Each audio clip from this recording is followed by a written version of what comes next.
In this video, we will talk about the Competitive Landscape Tool module, also known as CLT. This module includes a comparative chart of your knowledge about the competitive landscape in your sales cycle. Welcome to Sales Optimizer's Account Optimizer dashboard. Click on the module name. By hitting the Edit button, we can input each criteria for our goals, key initiatives, objectives, obstacles, desires, and success metrics. The criteria items come from the Business Insight module and/or the Plan to Win module, but can be edited in here, like so. If one of these criteria items is not relevant anymore, just uncheck the box on the far left column to remove it from this module.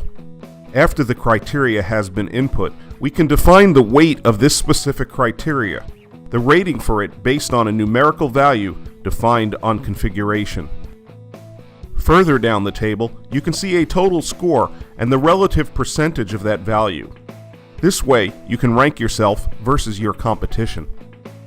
You can quickly view this comparison with the chart at the top part of the module. If you hover over each bar, you will get pop-up information with the total score of the respective account. To save your work, just click on the Save button to your top right. If you have any questions, please feel free to contact us at salesoptimizer.com.